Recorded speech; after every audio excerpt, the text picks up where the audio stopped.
June 4th, 1943, Norfolk Naval Base, Virginia. The morning mist hung low over the harbour like a veil as German prisoners of war stepped unsteadily down the gangplanks after a grueling 2-week voyage across the Atlantic. Among them was Unteroffizier Hermann Bircher, his legs shaky from the endless swells, but his eyes sharp, taking in a world that shattered every scrap of Nazi propaganda he had swallowed for 3 long years. Across the busy docks, white and black American workers toiled shoulder to shoulder, swinging massive cranes that seemed ripped from the pages of a futuristic novel. Women in sturdy overalls handled heavy machinery with effortless skill, while kids at the gates peddled newspapers with headlines blaring war news. A lively brass band struck up tunes for a war bond rally, right in view of towering warships. Civilians strolled casually near one of America's mightiest naval hubs, unfazed by the sight of thousands of enemy troops. Herman turned to the prisoner behind him and whispered in stunned disbelief,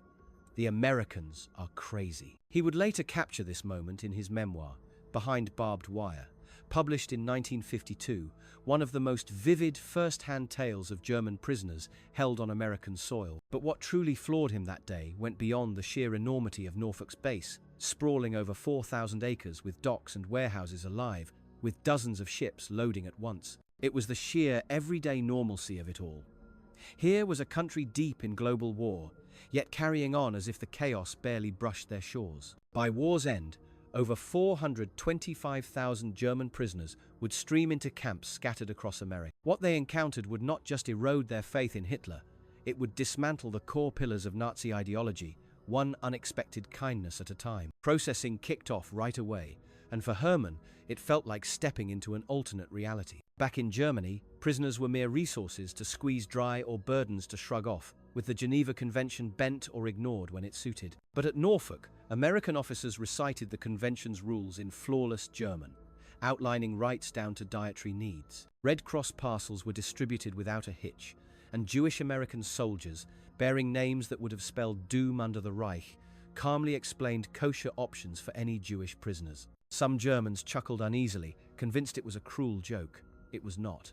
Medical checks followed, where wounded men received penicillin, a miracle drug scarce even in German field hospitals. Infections and injuries were treated with the same precision and care as for American troops, as noted by Swiss Red Cross inspectors who found the standards often surpassed those for US servicemen. Even more jarring, some medics were African American. One German officer confessed the shock of a blood draw by a black technician, an act utterly forbidden in Nazi Germany, where racial purity was law. The astonishment deepened in the mess hall. Germans and Americans shared the space, not tables, but the same hearty food lines. As prisoners loaded trays with steaming hot meals, US sailors nearby joked over a radio baseball game, barely glancing at their so-called foes. The inland trek only amplified the surreal haze. No crammed boxcars here. Prisoners rode in cushioned passenger coaches, stopping at bustling stations where civilians gathered to gawk. At Washington, D.C.'s Union Station, they peered out at families waving flags, wives planting public kisses on husbands, teens sharing milkshakes and laughs, all mere feet from lightly guarded enemy soldiers. Factories loomed openly, unlike Germany's camouflaged plants. The Glen L. Martin aircraft factory in Baltimore sat exposed, its lots packed with worker cars, bombers lined up boldly. Steel mills blazed through the night, unafraid of spies. America churned out more than Germany could fathom, flaunting it without fear. By the time they reached Camp Hearn in Texas, many prisoners reeled from the overload. Far from straw mats, the barracks offered wooden frames with electric lights, indoor plumbing, and hot showers. Mattresses, sheets, blankets, it all felt like luxury. Recreation halls buzzed with ping pong, musical instruments, and libraries stocked with books. Lieutenant Colonel Cecil Stiles, the camp commander fluent in German, addressed them firmly but fairly, explaining they could elect their own spokesman, organize events, and self-govern within rule. For men forged in rigid hierarchies and terror, this smacked of weakness or a trap. It was neither. Over months, freedoms unfolded they had never known at home. Voluntary work on vast local farms earned scrip for canteen treats like chocolate, cigarettes, even beer. They toiled on Texas ranches bigger than whole German provinces, side by side with Mexican-American and black laborers whose very presence mocked Nazi racial doctrine. Yet not all was harmony.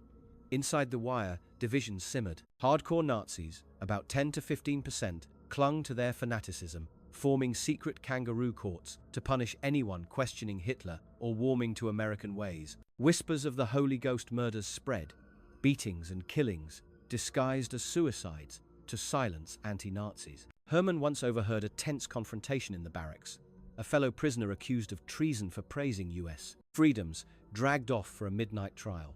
The army segregated diehards to camps like Alva in Oklahoma, but the fear lingered, a shadow of the Reich amid this strange paradise. 14 such Nazis faced post-war execution for murders in US camps, with 8 more imprisoned, though dozens more likely went unpunished. Re-education efforts added another layer of upheaval. Starting in fall 1943, the Special Projects Division rolled out programs to chip away at propaganda. Camp newspapers like Der Ruf, edited by sympathetic prisoners, promoted democratic ideas. Banned books by authors like Erich Maria Remarque and Thomas Mann filled shelves, challenging old hatreds. Mandatory screenings of anti-Nazi films, including Frank Capra's Why We Fight series, stirred unease. But the real hammer fell near war's end with Nocken films, raw footage of liberated concentration camps. At Herne, like at Camp Butner, where 1,000 burned their uniforms in protest, Hermann watched in horror, muttering, "This cannot be our Germany." Some volunteered to fight Japan, though turned down. Classes on Democracy graduated 25,000 cooperative prisoners for early release, though surveys showed mixed results. Many changes, superficial amid entrenched beliefs. Escapes injected rare drama, though fewer than 1% tried, far below Italian rates. Boredom or homesickness drove most, not combat dreams. Hermann's bunkmate once floated a wild plan, inspired by the infamous Papago Park breakout in Arizona, where 25 U-boat crew dug a 178-foot tunnel in December 1944, only to find their escape river dry. All were recaptured within weeks. Hermann waved it off. Why flee this golden cage for ruins? One standout, Georg Gärtner, bolted from Camp Deming in New Mexico in September 1945, evading capture for 40 years under an alias, surrendering in 1985 and earning US citizenship in 2009. Christmas 1943 brought a flood of contradictions. The town of Herne rallied with gifts for their enemies, World War I veterans donating candy and smokes to men who had fought their sons. The camp feast overflowed with roast turkey, ham, sweet potatoes, pies, beer, and wine, outshining anything from rationed Germany. Prisoners wept openly, the kindness piercing deeper than any bullet. Day by day, cracks widened. They saw African-American guards earning respect, yet barred from local eateries where white prisoners were welcomed, exposing America's own racial divides. Farmers griped about Roosevelt without fear, unthinkable in the fatherland. Newspapers carried mocking cartoons of the president and frank reports of battlefield setbacks. Democracy did not crumble under criticism. It flourished. As 1945 dawned, realities shifted. Public outrage over mistreated American POWs in German camps, where starvation and brutality claimed over 1,000 lives from nearly 93,000 captives, led to US ration cuts and heavier workloads, bending Geneva rules. Yet even then, German prisoners fared better, with low mortality and personal growth. Slowly, men sworn to Hitler devoured forbidden novels, enrolled in university courses, debated democracy in camp papers. Those deeming themselves racially superior now sweated beside black and Mexican workers who often outpaced them. When the war closed, most returned home transformed, though repatriation meant up to 3 years of forced labor in Europe first. Many dreaded Soviet zones, some choosing suicide over handover. Yet thousands carried lessons of abundance and freedom into post-war Germany, becoming pillars of West Germany's rebuild and the transatlantic bond. About 5,000 immigrated back to America, marrying locals, raising families. Hermann Bircher, the man who once deemed Americans crazy, wrote that the true pivot was that Christmas feast. These people, whose sons we sought to kill, showered us with gifts. Their mercy was not frailty. It was the quiet might of victors secure in their ideals, winning not just the war, but the hearts to forge lasting peace. The saga of German prisoners in America stands as more than a wartime footnote. It echoes how triumphs bloom not only on battlefields, but in the subtle force of example. America toppled Nazi Germany with steel and fire, yet conquered Nazism in men's souls through simple humanity. These soldiers arrived, braced for hatred, finding instead a nation so assured in its power it extended grace. They came as adversaries, many departed as allies, some as lifelong friends, and that profound shift may rank among World War II's greatest legacies.